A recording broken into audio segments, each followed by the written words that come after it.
Spaces created to facilitate the transformation of the self through self-observation and self-knowledgement. María Alicia Ángel, director of Auromira, a place for integral education. Change yourself if you want to change the world. Experience of self and groupal growth. Very well. Good afternoon to you all. When Colegiatura invited me to come to talk about the being and to be with the other and give a story about to be with the others, I asked myself in what moment of my life was the first time that I had felt that I had made a contact with my own being. And I went back to when I was perhaps 5, 6 years old. It was in my room. There was an atmosphere of darkness, and they were telling me a story, and it was a story of Rubén Darío. It was a story that Rubén Darío wrote to a small girl that was called Margarita, and that story told of a king that had a palace of diamond, 400 elephants. It was a story that really made you dream. And I remember that at that moment, Rubén Darío gave us 2 key elements for something that the princess wanted to do. It was a king that had a beautiful princess. And the story was that this princess wanted to go and grab a star. So I went to my bed, dreaming with that star, and Rubén Darío gave us 2 keys. One, that it was under the sky and in the ocean. So I was small in that bed, trying to put myself in the sky above the ocean, trying to fish that star. And these were moments of deep concentration. I think there was a complete integration of my being, looking for that star. The princess was able to fish that star. She comes back with the star in the story, and the king tells her that she has to put it back because the stars are not for girls. They belong to the sky, and she shouldn't have it. In this moment, the good Jesus smiles, and he comes and he tells her that she can keep the star because the stars are the flowers of the girls that when they dream, think on me. So this small girl was able to fish her star, and she was scared of losing it. And the only solution was that when I was dreaming, I would have to think in the owner of the stars. And I remember those moments as very deep moments in my life that I afterwards forgot. Many years passed by, and I never remembered the story of Margarita, the princess, but I do remember that I asked my father to change my name to Margarita, and they thought it was not important. The fact is that after this, you fall into what I call, here I have a sentence first about something that we have been talking about in these 2 days. That is the importance of dreaming with miracles when you're a child. You want that all the evil to disappear, that everything is bright, beautiful, and happy. You like stories that end up nicely. In the story, the princess is able to retain her star, and she makes herself a beautiful necklace that had a verse, the star, a feather, and a flower. In that moment, you start falling into what life is, right? You get into that soup that I call, that is like that collectiveness where there are certain patterns of behavior. There are some models of thought. You're thought millions of things. And you can't tell the difference. You can't distinguish, and you don't know what you have to choose, but you're somewhere in there. And in this moment, in this, what I call this soup, we start to try to understand the world in school, in the university, and work, and we begin to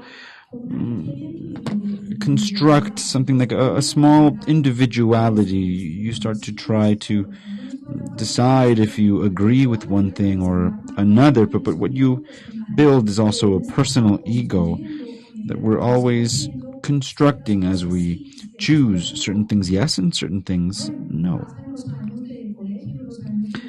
School goes by, university, and then I start my working life.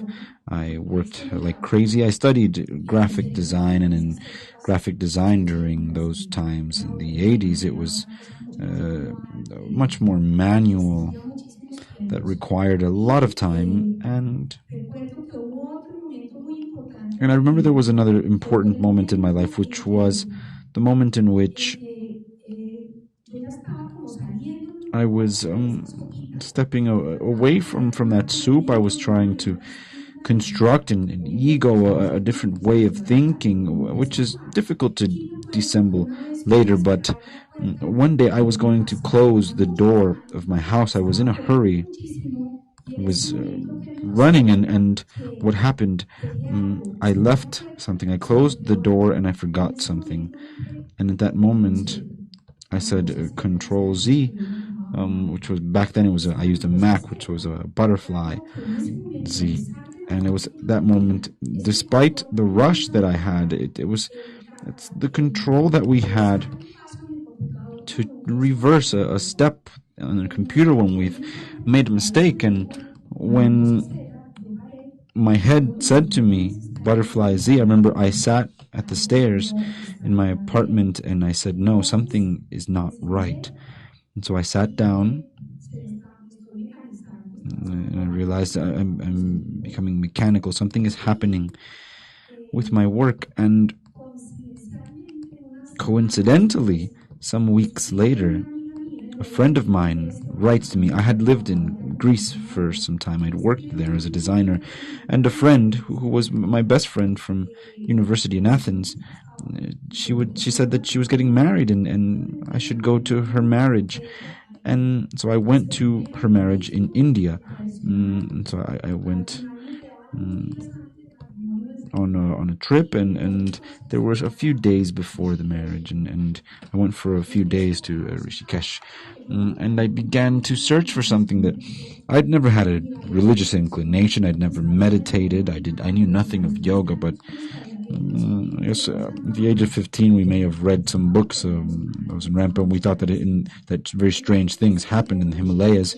And so I arrived in Rishikesh, and I stayed at a hotel that night. The following night I would leave to an ashram that I'd been recommended. I didn't even know what it was, but I wanted to see, which is called the Shivananda ashram.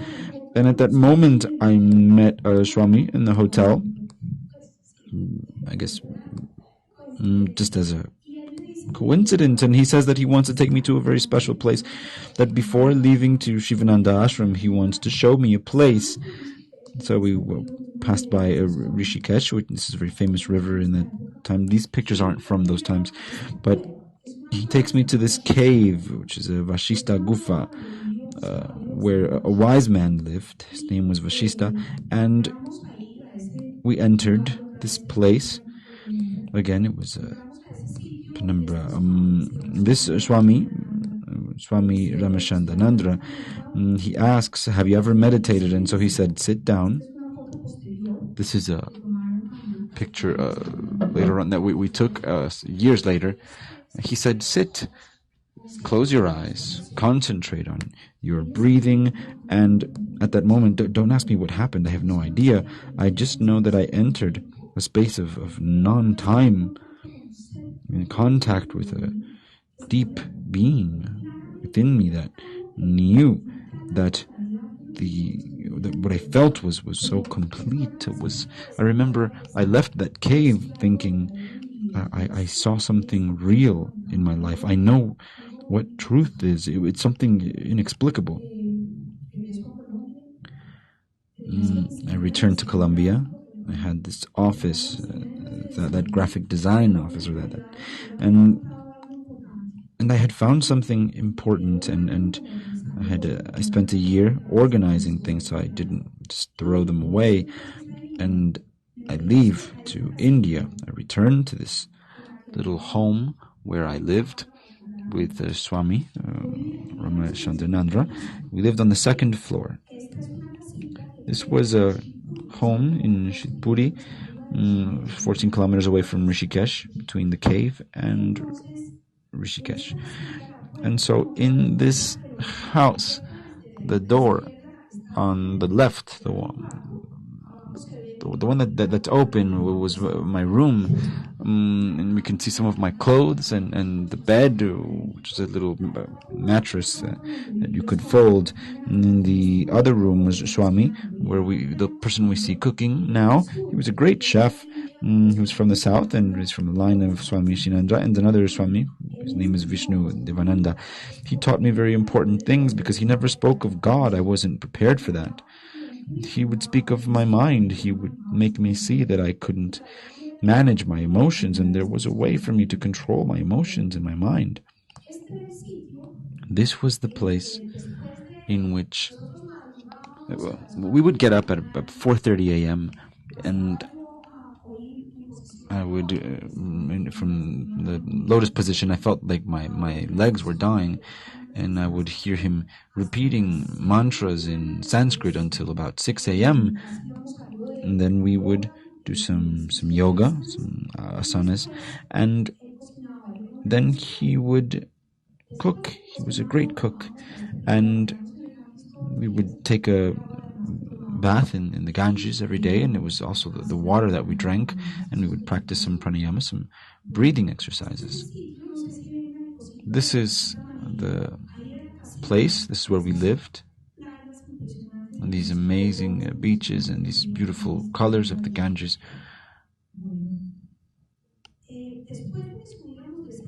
And after we left this river, we would sit down to eat, but this was the only time we ate, and he cooked very well.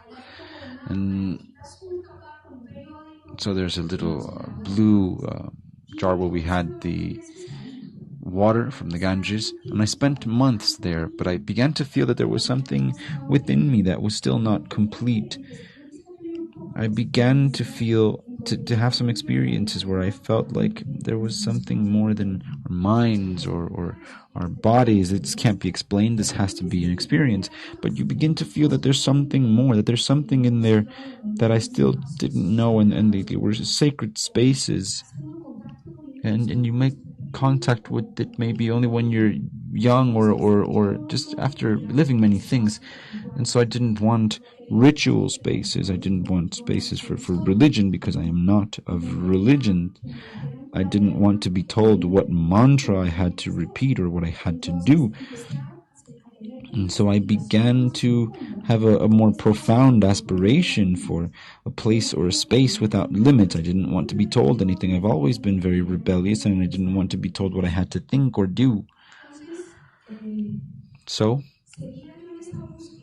I continued in this search of this star. Today I still see it this way after some years. And it turns out when we cooked in the morning, we had to chop on that paper. We had to chop our vegetables. He would cut some, I would cut others, and then we would cook.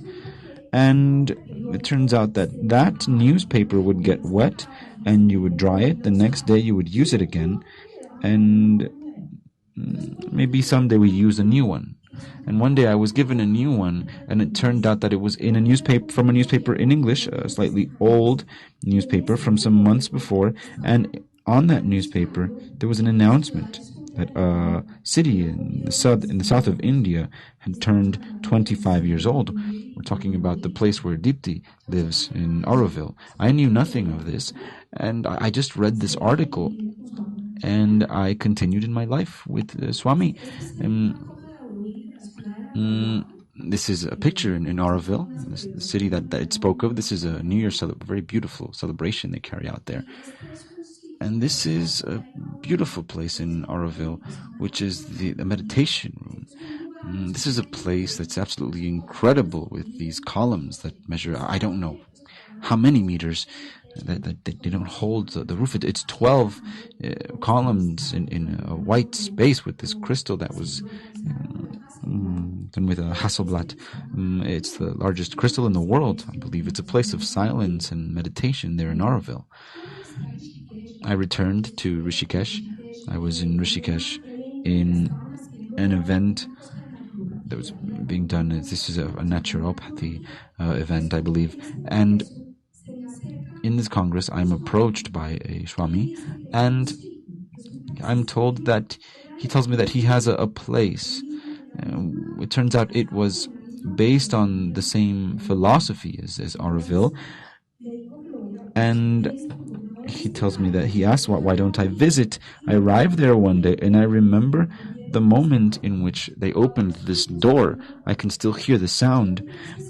I entered this place, and I felt that this was my home, that there were magnolias there, that which they were very well-known trees, mangoes, where I had spent my childhood on mango trees.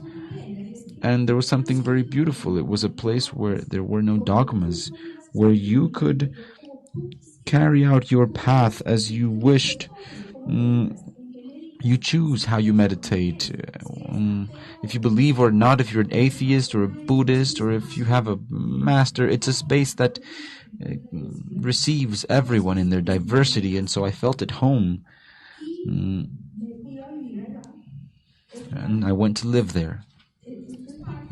This is part of how it was there. At that point, it was only 3 people there. The Swami, a woman from Brazil, and myself. We had very few resources, but we had a bucket of water for the entire day. I like to wash my hair every day, so it wasn't easy. And it was a place that was of a beautiful simplicity. We begin a very complicated process, which is that the Swami asks me the $1 million question, and he asks, what do you want to do with your life? And my parents had asked me this, but I heard that question that time. I really listened for the first time, and here's something that says, it's very beautiful. A life without an objective is always a miserable life, but do not forget that the quality of your life will depend on the quality of your objective. And so I decided that I wouldn't stop until I could answer this question. It was a time of a great reflection. It was a difficult time because there was such a mixture of that soup of the ego that had been built, the things that you believe that you want, but that might not be true, until finally, I think, some months later, I began to understand that what I wanted was to raise to try to seek perfection, to grow in consciousness, and I continue calling this like the melting pot. It's where I think about what do I want to do, what do I not want, and I ask myself, does this serve my objective or does it not? It's what helps me make decisions. Generating a goal, an objective that's large enough to reach everything. These were times of a lot of meditation. There were still no places to meditate. We would have to meditate in the fields. These were very beautiful times, very difficult times, because as soon as we begin to grow in consciousness, this is some time later where we had a meditation room, but it's what we try to do individually when we try to get to know ourselves. And so there are spaces for meditation. This is the current meditation room, where you try to see how that mind works, where sometimes we have the experience of realizing that not thinking is more powerful than thinking, that you discover through experience what thoughts are repetitive. What do I do to control my mind? And so this is a very important time, a difficult time, because the mind is very difficult to control, but which helps. These times of pause help. This is an example of what daily life is, because it's not a matter of meditating at 6 a.m. every day in a meditation room. It's about leaving that place and seeing this sign that says, do not judge, do not criticize, do not compare. And it turns out that the sign is crooked, and you see the sign that's crooked, and you ask yourself, what do I do with this mind? And so everything that happens throughout the day, you're seeing, okay, what do we do to think positively and have a positive mind? These were old times. I would teach yoga classes on a terrace. We didn't have money to paint it, but at that moment that was the size, all with the goal for the body to become more and more conscious or aware. Nowadays, this is the meditation room. On this path that I've chosen, awareness, consciousness of our body is very important. This is what we're seeking, a union of mind and body. This is a hall. This is a bit old. At that time, we didn't have a dining room. We would eat for 9 years and a half. I ate khichdi every day, which is basically rice and lentils. That was the menu, and I actually still like it. And then there was a part that's very important, which is the karma yoga, which is to serve, acting without expectation. What do I do to work from another consciousness where I'm not expecting the results, just the here and the now of what I'm doing? An important exercise for the body, for the mind and the emotions. So here are people practicing karma yoga. There's a very beautiful phrase from Gandhi, which is, the best way to find oneself is to lose oneself in service. And this space is a place where people from all over the world arrive. And during that time, there were very few of us, but more and more people came. And it's beautiful to see what happens when you give people a space to know one another and grow. At 11:30 a.m., usually there's a very beautiful meeting. There's called the atsangs. They're meetings in search of truth, to talk about life, to learn about emotions and our mind, and for people to ask questions.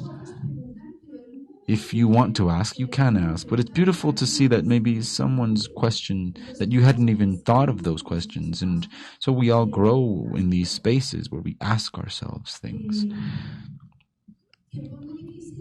Difficult times, because when you begin to grow this way, you begin to realize things, and it's as if you took a flashlight and you walked into shed light on the darkest parts, the most disorderly parts, and with the most undesirable parts, and you begin to discover things in yourself that are terrible to discover.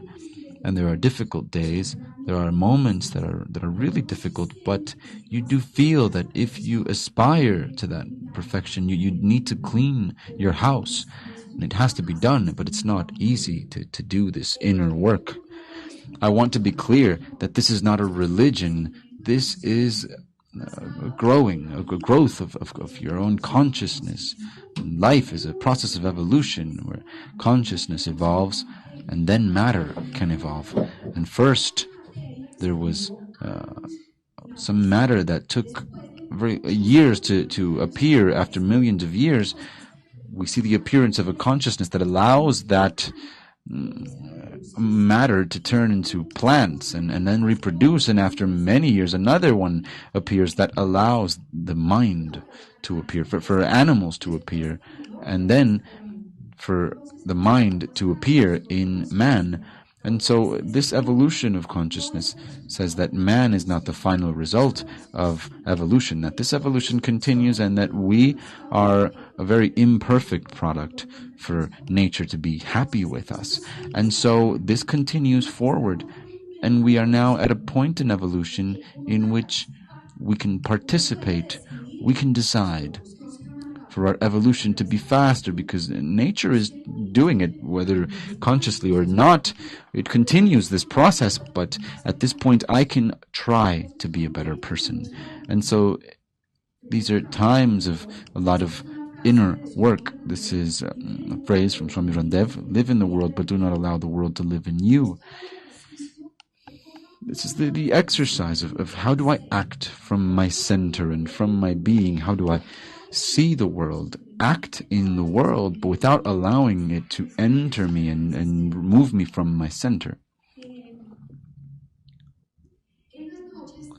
During the nights, we also had again a meeting of mantras and vibrations in Sanskrit and meditation for a long time of just working with the mind.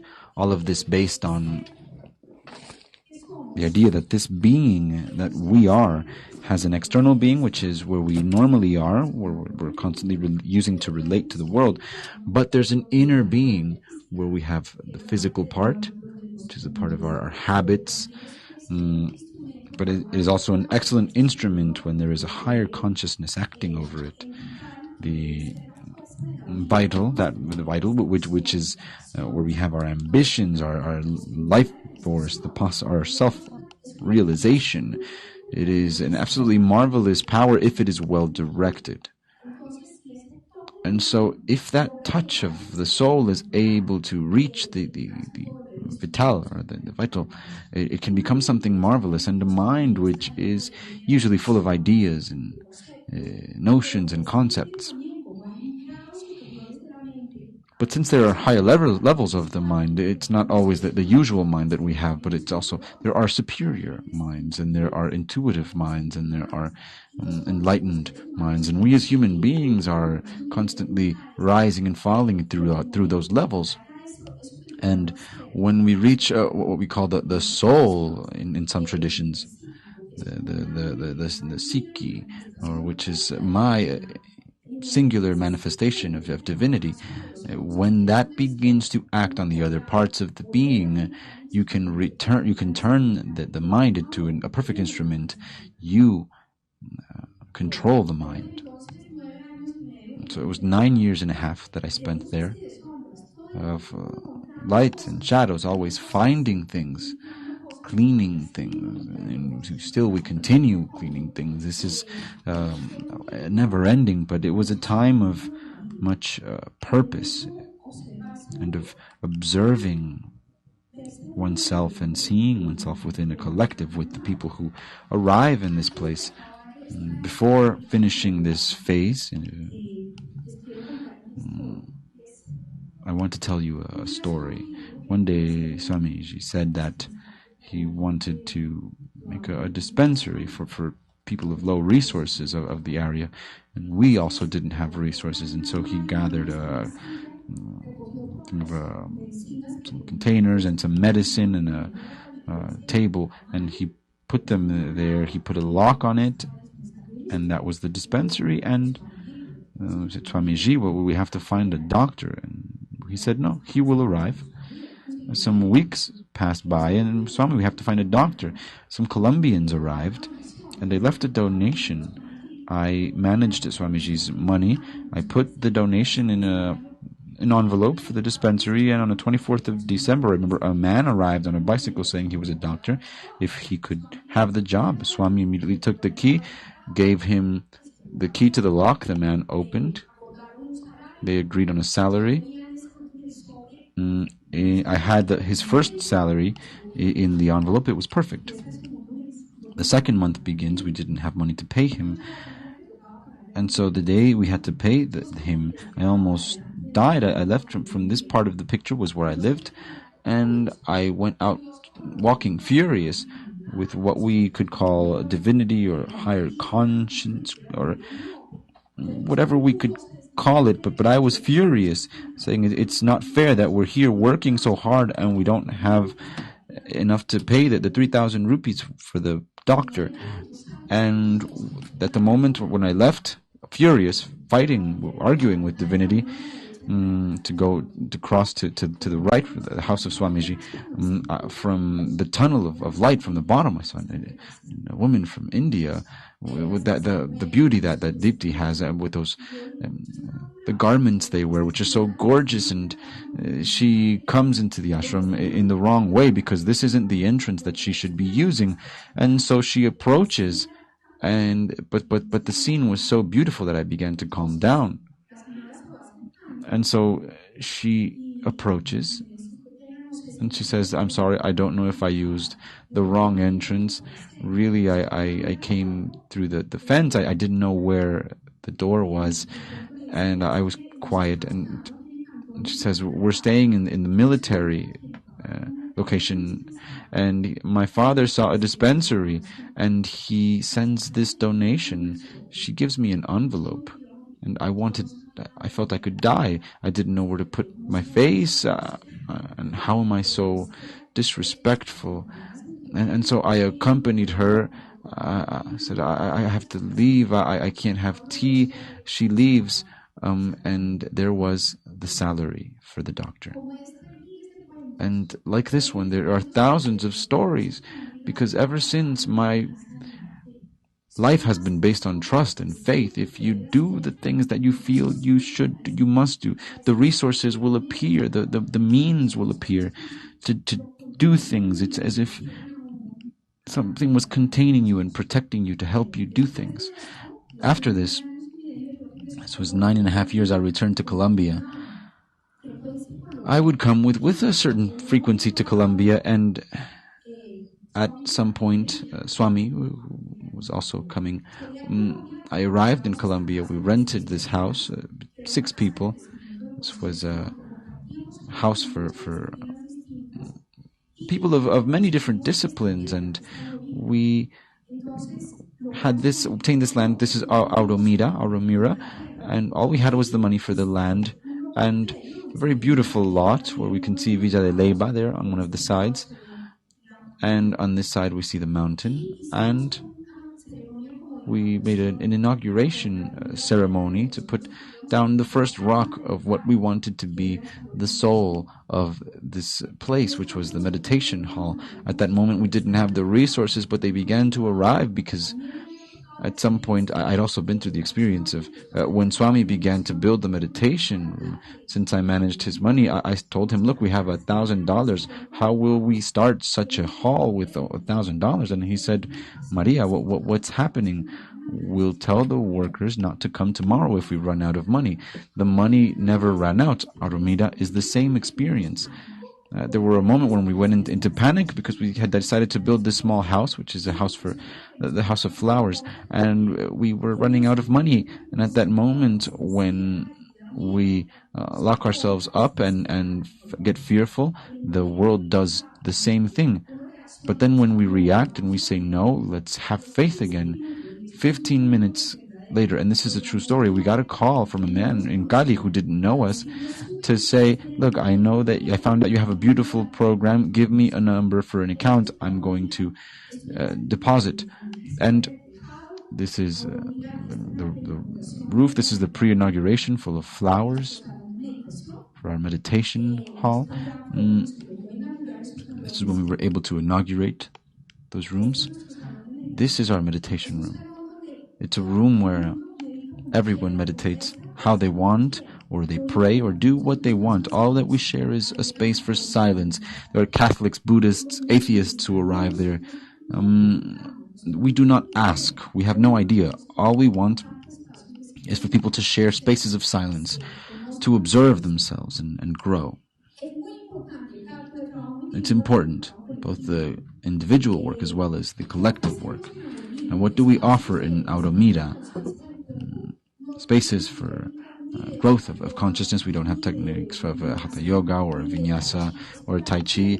It's anything that makes you grow. And so we share a lot of different techniques that allow us to grow. Sometimes there are talks, not with much frequency, but we do have them because we believe that also rationally we need a lot of explanations. This is the dining room. At the moment when there wasn't too many people. This is something we made for reflexology. All the possibilities of the world are waiting inside of man, just like a seed, just like a tree that waits inside of a sea. And so we believe that we can be better, that we can become more perfect, and that this work is so important because this is where we meet others. If we're not within ourselves, if we're in our emotions or in our mind, then there's conflict. And so what is the secret? To be able to be with the others. It's to be centered. To be centered in the being, in that other interior space that is not a mind that judges or an emotions that react. This is Karma Yoga. We have works of harvesting. Many opportunities for people to work where you can observe yourself. You give a step back, touch your consciousness, and go outside. The secret is from inside and outside, and not only outside, from outside. I will pass this a bit faster. We do not have much more time. We also make an hour of reading. We have 2 spaces to read, where, as we say, the big fish eat the small ones. Sometimes you clarify things and you stop having questions, and when time passes, these questions start diminishing, at least mentally. Other kind of questions never end, and other kind of searches never end. These are spaces. So what's the idea of this place? The place receives people so that they are close to nature in silence, so they can take times of self-observation and at their own manner and with their techniques, because we do not teach, we facilitate the infrastructure. That's the only thing we do. All of this, of working with the other one, of seeing how you react and how you act from that center, demands a constant presence. And there's another proposal that is a path of beauty. When you look for beauty outside and inside, you can be in peace and well with yourself and the others. So that's another path in which Auromira inspires, so that it's a beauty in your thoughts. If you're able to have your beautiful thoughts, if you're able to make that for your emotions to be beautiful, if you can make your reactions to be beautiful, and your work beautiful, in the sense that everything that comes out from you is beautiful, this will make and facilitate this interior work.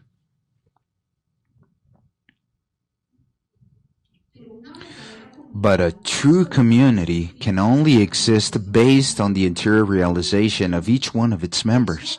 That's why you have to start from the individual to be able to work with the collectiveness, each one taking its unit and real identity with the other members as well. So the thing is, if we will be able to communicate and relate ourselves like from star to star, from that interior center, from that interior being, from where you do not judge. The being is silent. In the being, there are no judges. When you're in contact with your being, there's calm, there's quietness, and there's peace. And if you do not integrate all the parts of your being towards that interior being, it's very difficult to think that we will be able to have a good relationship with the other one. I have to look myself, I go into my interior and deep being, and from there I relate myself with the others. So this is the space where we want the people to create their paths, because the conditions in which the men live on earth are the result of their consciousness, of their state of consciousness. And changing the conditions without changing the consciousness is a chimera that is in vain. This is the base of how we can change the world, only changing our consciousness. And if we can serve to see if somebody else wants to change a consciousness as well. You cannot change anyone, and sometimes with a great effort you can try to change yourself. And there's another dream, that is the dream of a land, a very big land that they just gave to Auromira in Soma, a place that is one of the most affected places due to violence. It's not a red zone, but it's one of those zones of conflict. And it was a zone where there was a lot of violence. In this moment, the multiple index of poverty is of 100%. It's not 98, 50. No, it's 100%. So we have this possibility. It's a possibility where the matter is in total abandonment. And the only thing that happened wonderfully during these 20 years in which this land was abandoned due to the violence, and that they killed two people that were very close to me, is that it was reforested. It's full of green. So it will be easier. This is the green part. We can see that there's a river and a creek, and we do not have any idea what will happen there. The only thing that we want is for it to be a space of consciousness growth. And when we talk about this, we're talking that there are no economical, social, or gender differences. We're talking about human beings that can aspire to be much more perfect and make the life even better. So basically, and just to summarize a little bit, when you are in that soup, you can say like you are everyone, but you are still not yourself, and then you can be you, but that comes from the ego, and then you start being with the other. But when we get very high levels of consciousness, that's when we're going to be the other. Because really everything is a unity, it's one. And in higher states of consciousness, you can realize this. And I keep on looking for my star. But now I'm not looking for it under the sky and over the ocean.